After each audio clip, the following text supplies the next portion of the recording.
Welcome to fandom. আবার একটা Indian ফুটবলের আপডেটের ভিডিও নিয়ে চলে এসেছি। কালকে কিন্তু দুই প্রধানেরই খেলা ছিল, একজন অ্যাওয়ে ম্যাচ হেরেছে আর একজন হোম ম্যাচ কিন্তু জিতেছে। সেই নিয়ে স্ট্যান্ডিংসটাও কিন্তু অনেক চেঞ্জ হয়েছে, অনেক কিছু হতে পারতো, সেগুলো হয়নি, অনেক রকমই চেঞ্জ হয়েছে, সেগুলো নিয়ে কথাবার্তা বলবো। আর ইস্ট বেঙ্গলে কিন্তু নতুন দুই বিদেশি, দুজনেই কিন্তু সাবস্টিটিউট অ্যাপিয়ারেন্স করেছে, একজন গোলও করেছে, তাদের দুজনকে নিয়েও কথা বলবো। আর মোহনবাগানেও কিন্তু একজন রেজিস্টার হয়ে অন্য একজন রেজিস্টার হয়েছে, সেও কিন্তু খেলেছে কাউকো। তার জন্যই কিন্তু সবাই এক্সাইটেড ছিল যে কাউকোকে এতদিন বাদে দেখতে হবে, সেটা কিন্তু দেখতে পেয়েছে। হুগোকে ছেড়ে দিল না ডি রেজিস্টার করলো, তোমাদের মধ্যে প্রচুর কনফিউশন, সেগুলোও ক্লিয়ার করবো। কিন্তু সবার আগে যে কথাটা, এখনো যারা সাবস্ক্রাইব করেনি অবশ্যই করে নিও, আর বেল আইকনটা টিং টং করো, অপশনটা প্রেস করে দিও রেগুলার নোটিফিকেশন পাওয়ার জন্য। আমাদের ফেসবুক ইনস্টাগ্রাম পেজ সব ফলো করে দাও, ডেসক্রিপশনে লিংক দেওয়া আছে। তো পুজোর থেকে প্রথমে শুনে দাও। তো প্রথমেই বলি যে অনেকগুলো আপডেট রয়েছে, তো সেই আপডেট গুলো একটু দিয়ে দিই। তো আজকে আই লিগের একটা খেলা রয়েছে, TRAU versus Delhi football club. এর সাথে ইন্ডিয়ান ওমেন্স লিগে কিন্তু ইস্ট বেঙ্গলের আজকে খেলা রয়েছে, East Bengal versus Sethu FC 3:30 থেকে। এটা ইস্ট বেঙ্গল ওমেন্স টিমের ম্যাচ। এছাড়া আন্ডার 17 ইউথ লিগের তো ম্যাচ রয়েছে, but sub junior league 2023-24 AIFF sub junior লিগটা গতকাল থেকে শুরু হয়েছে। গতকালকে মোহামেডান ভার্সেস মোহনবাগানে খেলা ছিল, সেটা কিন্তু মোহনবাগান 5-1 গোলে জিতেছে আন্ডার 13 টিম। আজকে দুটো খেলা রয়েছে, সেটা হচ্ছে east Bengal versus Bidhannagar municipal sports academy দুপুর 2:30 থেকে, এবং ইউনাইটেড স্পোর্টস এবং বেঙ্গল ফুটবল একাডেমি এটা দুপুর 3টে থেকে। তো আন্ডার 13 লিগ কোনো জায়গায় টেলিকাস্ট হবে না।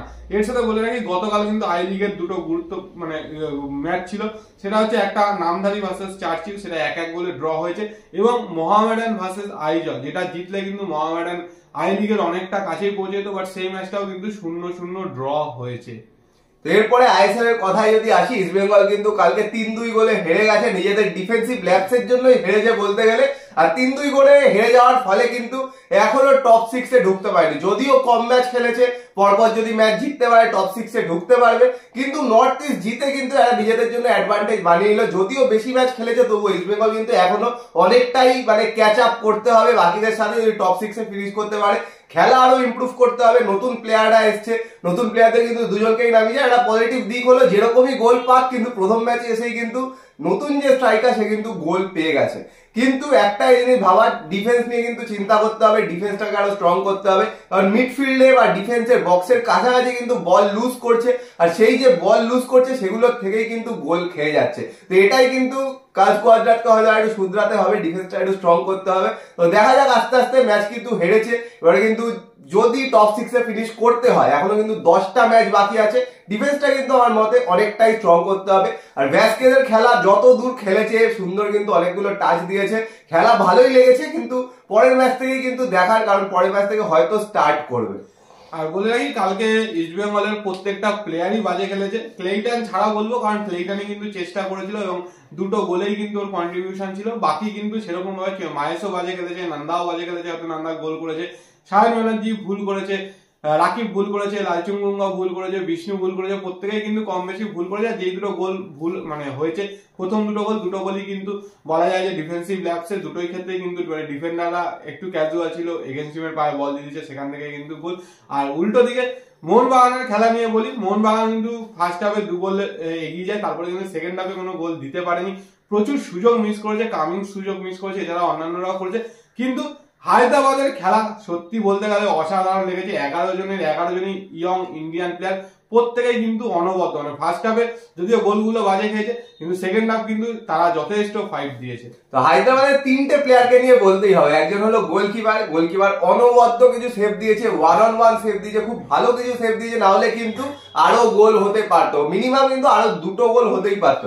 গোলকিপারের কথা বলতে হবে, আরেকজন ওদের যে লেফট ব্যাক ছিল 54 নম্বর জার্সি, খুব কিন্তু ভালো খেলেছে, ঠান্ডা মাথার প্লেয়ার, নিচ থেকে কিন্তু ভালো ভালো বল বাড়াচ্ছিল, মাঝে মাঝে ভেতরে বল বাড়াচ্ছিল, মাঝে মাঝে নিজেই রান করছিল। আর সবচেয়ে ভালো যে খেলেছে হায়দ্রাবাদে, মোহনবাগানের ডিফেন্স কিন্তু রীতিমতো থতমত খাচ্ছিল ওকে আটকানোর জন্য, সেটা হলো 46 নম্বর চুঙ্গা। অসাধারণ একজন প্লেয়ার, এই প্লেয়ারটার উপরে কিন্তু নজর রেখো, কারণ তোমাদের গ্যারেন্টি দিয়ে বলতে পারি এই সিজন শেষ হলে ওই প্লেয়ারটাকে নিয়ে টানাটানি হবে। প্রত্যেকটা ক্লাব কিন্তু ওকে চাইবে, প্রত্যেকটা ক্লাব চাইবে ওকে তুলে নিতে। এই চুঙ্গা অসাধারণ, 46 নম্বর জার্সি ছিল, কালকে অসাধারণ খেলেছে হায়দ্রাবাদের প্লেয়ারগুলো। আর মোহনবাগানের খেলার দিক থেকে যদি বলা হয়, মোহনবাগান কিন্তু ইয়াং প্লেয়ারদের অনেককে নামিয়েছিল, পরে কাউকেও নামিয়েছিল। কামিংস একদম ইজি কিছু চান্স মিস করেছে। কামিংস কিন্তু অস্ট্রেলিয়ায় ভালো খেলে এসেছিল, এখানে এসে এরকম পারফরমেন্স কেন, সেটাই কিন্তু একটা প্রশ্ন চিহ্ন, কি হয়েছে হঠাৎ করে। কারণ কালকে কিন্তু যারা ব্লগ দেখোনি ব্লগে গিয়ে দেখো একটা ট্যাপ ইন মিস করেছে, গোলের সামনে আর কেউ ছিল না, ছোট বক্সের মধ্যে ছিল, সেখান থেকে একটা ট্যাপ ইনও মিস করেছে। কিন্তু বাকিদের বলতে গেলে মনবীর কিন্তু খুব ভালো খেলেছে, মনবীর বিশাল চেষ্টা করেছে আর মনবীর কিন্তু খেলেছেও ভালো। অনেককে ইয়াং প্লেয়ার নামি ছিল, তার মধ্যে একজনের কথা বলতে হবে, অভিষেক সূর্যবংশী। অভিষেক সূর্যবংশী মিডফিল্ডে খেলেছে, খুব সুন্দর কিন্তু খেলেছে, কনফিডেন্টলি খেলেছিল, এমনকি স্কিল করেছিল, 360 মেরেছে কিন্তু মাঝখানে দুবার, খুব সুন্দর কিন্তু খেলেছে ওর খেলা। আর জনি কাউকে এতদিন বাদে ফিরে এসেছে, জনি কাউ কিন্তু সে নিজের ফর্ম ধরে রেখেছে, ওপরেও যেরকম অ্যাটাকে হেল্প করছিল, নিচে ডিফেন্সে এসে কিন্তু ওদের থেকে বল কেড়ে নিয়ে যাচ্ছিল, সেই খেলায় কিন্তু একদম জনি কাউকর আছে, একটুও ড্রপ করেনি কালকের খেলা থেকে যতদূর মনে হচ্ছে। এবার দেখা যাক বাকি ম্যাচগুলো, জনি কাউকর কিন্তু আস্তে আস্তে এরকম 30 মিনিট 40 মিনিট খেলিয়ে তারপর কিন্তু স্টার্ট করাবে। আর মোহনবাগানে আরো দুজনের কথা বলবো, একটা হচ্ছে আমানদীপ সিং, যে কিন্তু ডার্বিতে ডেবিউ করেছিল, খুব ভালো খেলেছিল ডার্বিতে, কালকেও যথেষ্ট ভালো খেলেছে। আরেকজনের ডেবিউ কিন্তু কালকে হয়েছে বাঙালি ছেলে দীপেন্দু বিশ্বাস, আন্ডার 7 মানে সিএফএল এ অনেক ম্যাচ খেলেছে, খুব ভালো ডিফেন্স করেছে, তো ওরও কিন্তু ডেবিউ হয়েছে। আর কালকে যেইটুকুনি সময় খেলেছে দীপেন্দুও কিন্তু ভালো খেলেছে। তো সেই জায়গা থেকে তো দুটো খেলা ওভারঅল বলেই দিলাম। এবার আসি যেটা নিয়ে তোমরা জানতে চাও, সেটা হচ্ছে হুগো বুমো। তো বলে রাখি, হুগো বুমোকে কালকে সকাল থেকেই কিন্তু সবাই দেখতে পেয়েছে সোশ্যাল মিডিয়াতে, আইএসএল এর অফিসিয়াল সাইটে, যে হুগো বুমোকে আনরেজিস্টার করা হয়েছে, করে কিন্তু জনি কাউকোকে রেজিস্টার করা হয়েছে, আশিক কুরুনিয়ানকে রেজিস্টার করা হয়েছে।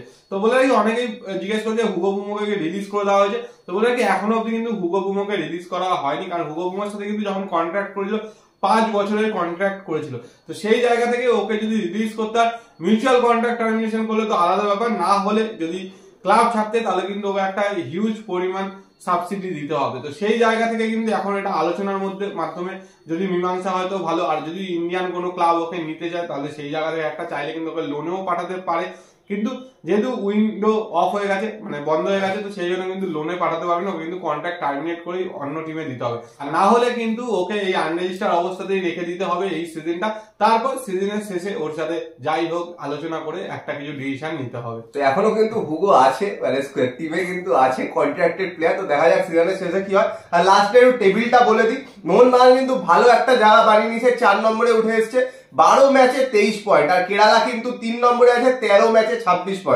কিন্তু গোল ডিফারেন্সের দিক থেকে কিন্তু মোহনবাগান এগিয়ে আছে, মোহনবাগানের গোল ডিফারেন্স 7 আর কেরালার গোল ডিফারেন্স 6। তো সেই দিক থেকে একটা ম্যাচের যেহেতু অ্যাডভান্টেজ আছে, পরের ম্যাচে যদি মোহনবাগান জিততে পারে কিন্তু টপ 3 এর মধ্যে ঢুকে যাবে, এটা কিন্তু মেজর একটা অ্যাডভান্টেজ হয়ে যাবে এই ম্যাচটা জেতার ফলে। আর ইস্ট বেঙ্গলের বলে দিই, ইস্ট বেঙ্গল যদি কালকের ম্যাচ জিততে পারতো টপ 6 এ কিন্তু উঠে আসতো, কিন্তু হারার ফলে ইস্ট বেঙ্গলের এই মুহূর্তে 12 ম্যাচে 12 পয়েন্ট। কিন্তু 6, 7, 8 যারা আছে, ইস্ট বেঙ্গল কিন্তু 9 নম্বরে আছে, 6, 7, 8 যারা আছে সবাই কিন্তু দুটো করে বেশি ম্যাচ খেলেছে। নর্থ ইস্ট 6 আছে, 14 ম্যাচে 16 পয়েন্ট, বেঙ্গালুরু 7 এ 14 ম্যাচে 14 পয়েন্ট, জামশেদপুর 8 এ 14 ম্যাচে 13 পয়েন্ট, তারপরে ইস্ট বেঙ্গল 12 ম্যাচে 12 পয়েন্ট। তো সেই জায়গা থেকে যদি পরপর দুটো ম্যাচ জিততে পারে টপ 6 এ তো ঢুকতে পারবেই, আর তার সাথে একটা পয়েন্টের ব্যবধানও কিন্তু বানিয়ে নেবে। তার জন্য পরপর কিন্তু ড্র করলে চলবে না, এবার থেকে কিন্তু ম্যাচ জিততে হবে, জিতলেই কিন্তু একমাত্র টপ 6 এ ফিনিশ করা সম্ভব। এখনো কিন্তু ইস্ট বেঙ্গলের 10টা ম্যাচ, মানে মোটামুটি অর্ধেক সিজন এখন ইস্ট বেঙ্গলের কিন্তু পড়ে আছে। তো এগুলাই মোটামুটি আপডেট ছিল। তো যা যা আপডেট ছিল তোমাদের সাথে বলে দিয়েছি, তোমাদের কি বক্তব্য অবশ্যই কমেন্ট সেকশনে কমেন্ট করে জানিও। আর কালকের ব্লগটা কেউ দেখোনি আমি জানি না, কারণ নোটিফিকেশন যায়নি না কি কারণে, তো অবশ্যই ব্লগটা দেখো, এছাড়া কমিউনিটি ট্যাবেও কিন্তু পোস্ট করা আছে। ভিডিওটা ভালো লাগলে লাইক করে দিও, শেয়ার করে দিও, চ্যানেলটা অবশ্যই সাবস্ক্রাইব করে দিও, আর বেল আইকনটা টিং টং করে দাও নোটিফিকেশন পাওয়ার জন্য। তো চলো আমাদের জন্য টাটা।